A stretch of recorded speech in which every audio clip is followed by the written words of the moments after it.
ওকে, so এই রিয়াকশনটা আমাদের আসলে নতুন কোনো থিওরি নাই, জাস্ট আমাদের বেসিকটাই একটু যাচাই করে দেখা হবে এই রিয়াকশনের মাধ্যমে যে আমরা কতটুকু কি শিখলাম। ওকে, তো দেখি এখানে কি রিয়াকশনটা দেওয়া আছে। ফেরাস ক্লোরাইড এটা হচ্ছে কেমনোফোরের সাথে রিয়াকশন করলো, কিন্তু এখানে কি আছে?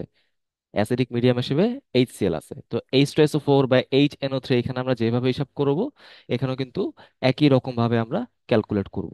সো আমাদের নিয়মটা কি ছিল? প্রথমে আমরা কি দেখব? প্রথমে হচ্ছে আমরা আয়নিক সমীকরণটা দেখব। এই ফেরাস ক্লোরাইড, এখান থেকে ক্লোরাইডটা তুমি দর্শক আয়ন হিসেবে বাদ দিয়ে দাও, থাকবে হচ্ছে ফেরাস আয়ন। KMnO4 থেকে পটাশিয়ামটা তুমি দর্শক আয়ন হিসেবে বাদ দিলে থাকবে হচ্ছে পারম্যাঙ্গানেট আয়ন। আর এটা হচ্ছে অম্লীয় মাধ্যম, মানে প্রোটন দেয়, তাই না? আচ্ছা, এখন তুমি আমাকে বলো যেখানে উৎপাদ হিসেবে কি কি যৌগ পাওয়া যাবে। এতক্ষণ আমরা যা পড়ছিলাম ঠিক তাই। ফেরাস থেকে পাওয়া যাবে ফেরিক, পারম্যাঙ্গানেট থেকে পাওয়া যাবে হচ্ছে ম্যাঙ্গানিজ 2+, এবং সাথে কিন্তু পানিও পাওয়া যায়। ওকে, এইগুলা। এখন এটা তুমি উল্টা দিক দিকে যাও, ফেরিক আয়নের সাথে তুমি দর্শক আয়ন ক্লোরাইড বসায় দাও, তাহলে কি পাবা? Ferric chloride, right? আচ্ছা, তারপর ম্যাঙ্গানিজের সাথে তুমি দর্শকান হিসেবে ক্লোরাইড বসাই দিলে পাবা হচ্ছে ম্যাঙ্গানিজ ক্লোরাইড, MnCl2 যোজনী 2। এখানে সাথে তো পানি দিলাই, এবং সাথে কি দিবা? লবণ দিবা, দর্শক ক্যাটায়ন এবং দর্শক অ্যানায়ন মিলায়। ওকে, তাহলে এই হচ্ছে আমাদের বিষয়টা গেল। এবার আসো তুমি জারণ ও বিজারণ অর্ধবিক্রিয়া গুলো লিখে ফেলো। প্রথম হচ্ছে আমাদের অক্সিডেশন বা জারণ অর্ধবিক্রিয়া। তো জারণ অর্ধবিক্রিয়া কি হয়? আমাদের এই যে ফেরাস আয়নটা আছে, এই ফেরাস আয়ন একটা করে ইলেকট্রন ত্যাগ করবে, তাই না? ইলেকট্রন ত্যাগ করে কনভার্ট হয়ে যাবে ফেরিক আয়নে, তাই না বিষয়টা? ওকে, আচ্ছা, তাহলে পরবর্তীতে আমাদের হচ্ছে বিজারণ বিক্রিয়াটা। এখানে কি হবে? ইলেকট্রনের গ্রহণ হবে। তো বিজারণে কে পার্টিসিপেট করবে? পটাশিয়াম পারম্যাঙ্গানেট থেকে যে আয়নটা আসে সেটা, কারণ এটা হচ্ছে আমাদের সেই জারক, তাই না? আচ্ছা, তাহলে আসলো। ও এখন কি করবে? ইলেকট্রন গ্রহণ করবে, যেহেতু ও 7+। কিসে কনভার্ট হবে? ও তো কনভার্ট হবে 2+-এ। 7+ থেকে 2+ হওয়ার জন্য 5টা ইলেকট্রন নেওয়া লাগে, রাইট? আচ্ছা, যেহেতু এখানে 4টা অক্সিজেন আছে, তার মানে কয়টা পানি তৈরি হবে? 4টা পানি তৈরি হবে। তাহলে প্রোটন কয়টা তৈরি হয়ে গেল? 8টা। ব্যালেন্স করার জন্য এদিকে আমাদের 8টা প্রোটন চলে আসবে। বুঝতে পারলাম? আচ্ছা, এবার একটু খেয়াল করে দেখি ভাইয়া, যে এই রিয়াকশনে, জারণ রিয়াকশনে একটা ইলেকট্রন ত্যাগ হইলো, কিন্তু বিজারণ ইলেকশনে 5টা ইলেকট্রন গ্রহণ হইলো, এরকম কি হওয়া সম্ভব? এরকম কিন্তু হওয়া সম্ভব না। যার ফলে আমরা কি করি? জারণ এবং বিজারণের ইলেকট্রন সংখ্যা সমান করার চেষ্টা করি। সো 5-এর একে লসাগু কত? 5। আমাকে কি করতে হবে? 5 বানাইতে হবে, তাই না? তাহলে উপরের বিক্রিয়াকে আমি সুন্দর মতো 5 দিয়ে গুণ করলেই কাহিনী হয়ে যাবে, তাই না? আচ্ছা, তাহলে এখন তুমি কি করবা?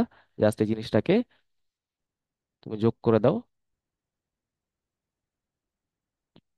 আচ্ছা, তাহলে যোগ করলে আমরা আলটিমেটলি কি পাচ্ছি? 5টা ফেরাস আয়ন, একটা পারম্যাঙ্গানেট আয়ন, ইলেকট্রন তো চলেই গেল, আর 8টা হচ্ছে প্রোটন। এটা তৈরি করবে 5টা ফেরিক আয়ন, Fe3+, একটা ম্যাঙ্গানিজ ক্যাটায়ন, এবং হচ্ছে 4টা পানি, তাই তো? আচ্ছা, এখন তুমি কি করবা? এই রিয়াকশনের মধ্যে দর্শক আয়নগুলো বসানো শুরু করবা। ওকে, আচ্ছা, খেয়াল করে দেখো ফেরাসটা কোত্থেকে আসছে? ফেরাস ক্লোরাইড থেকে আসছে, তাহলে ক্লোরাইড আয়ন বসাই দিবা। খেয়াল করে দেখো, যখন তুমি এখানে ক্লোরাইড আয়ন বসাই দিলা, ক্লোরাইড আয়ন কয়টা এক্সট্রা চলে আসলো?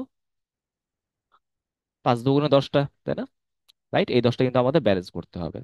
আচ্ছা, তারপর দেখো আমাদের পারম্যাঙ্গানেট থেকে আসছে পটাশিয়াম পারম্যাঙ্গানেট থেকে, তাহলে দর্শক আয়ন হিসেবে অবশ্যই পটাশিয়াম বসাইতে হবে। এটা তো আসলে কোনো বিষয় না, তাহলে পটাশিয়াম আসলে একটা ব্যালেন্স করতে হবে। ওকে, আর এখানে প্রোটনটা কোত্থেকে আসছিল? HCl থেকে। তাহলে আমি সামনে কত বসাবো? 8টা প্রোটন মিলানোর জন্য নিশ্চয়ই 8। তাহলে এটা করতে গিয়ে আবার ক্লোরিন কয়টা চলে আসলো এক্সট্রা? 8টা। তার মানে মোট 18টা এখানে চলে আসছে, ব্যালেন্স করতে হবে ডান দিক থেকে, তাই না? আচ্ছা, এবার আসো একই যুক্তি, ফেরিক থেকে আসছে? ফেরিক ক্লোরাইড থেকে। তাহলে ফেরিক ক্লোরাইড কত বসাবো? 5 বসাবো, আয়রন গুলো সমান করার জন্য। এই চক্করে ক্লোরিন এখানে কয়টা হয়ে গেল? 3×5 = 15টা। খেয়াল করে দেখো, ক্লোরিন ছিল আগে আমাদের 18টা, তার থেকে আমি 15টা ব্যালেন্স করে ফেললাম। থাকলো কয়টা? 3টা বাকি। ওকে, তারপর আসা হচ্ছে ম্যাঙ্গানিজ। ম্যাঙ্গানিজ থেকে আসছে? ম্যাঙ্গানিজ 2+ থেকে, তাই না? তার মানে আমি এখানে কি করব? MnCl2 বসাই দিব, তাই তো? এখানে একটা ম্যাঙ্গানিজ কোনো সংখ্যা দিয়ে গুণ করার দরকার নেই, এটা করতে গিয়ে আরো দুইটা আমি ইউজ করে ফেললাম। তাহলে বাকি কয়টা থাকলো? একটা। বুঝতে পারলাম তো? আচ্ছা, তাহলে এখন দেখো চারটা পানি, পানিতে আমরা হাত দিব না কারণ পানি আসে আমাদের জারক থেকে। লাস্টে যেগুলো বাকি থাকে যেমন পটাশিয়াম একটা এবং ক্লোরিন একটা, এগুলোকে আমি অবশ্যই লবণ থেকে সমতাকরণ করব। ওকে, তাহলে দেখো পটাশিয়াম একটা, ক্লোরিন একটা, তার মানে এখানে এক দিয়ে গুণ। বুঝতে পারলাম? তাহলে এইটাই হচ্ছে আমাদের সেই সমতাকৃত সমীকরণ। বুঝতে পারলাম? আচ্ছা, আশা করি ভাইয়া এই জিনিসটা তোমরা বুঝতে পারছো, আর কোনো ডাউট থাকবে না। ওকে।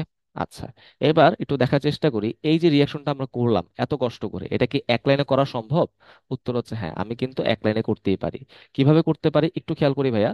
দেখো, যদি আমি এই যে রিয়াকশনটা আমাদের আছে, যদি সরাসরি এখানে উৎপন্ন যে যৌগগুলো আছে, উৎপাদগুলো আছে, সেগুলো লেখার চেষ্টা করি। ফেরাস থেকে আসবে হচ্ছে ফেরিক ক্লোরাইড, তাই না? পার ম্যাঙ্গানেট থেকে আসবে হচ্ছে ম্যাঙ্গানিজ ক্যাটায়ন, সেটার সাথে আমি দর্শক আয়ন বসাই দিলাম।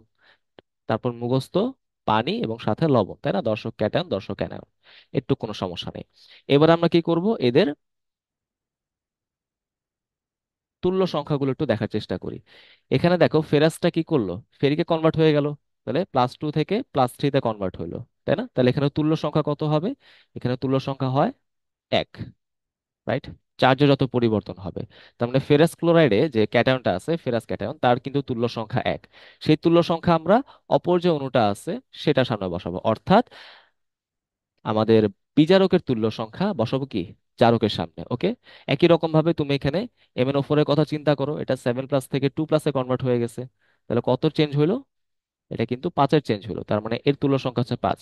তাহলে জারকের তুল্য সংখ্যা কোথায় বসাবো? বিজারকের সামনে বসাবো। ওকে, একটু কি ক্লিয়ার? আশা করি বুঝতে পারছো।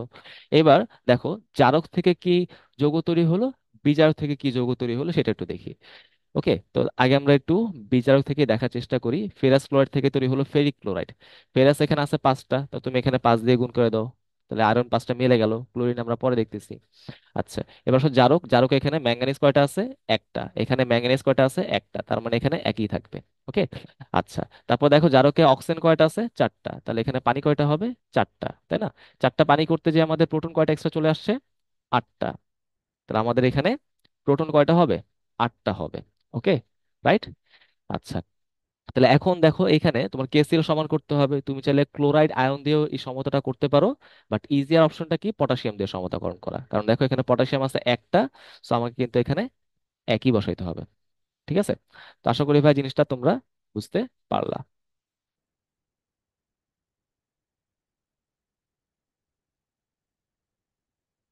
ওকে।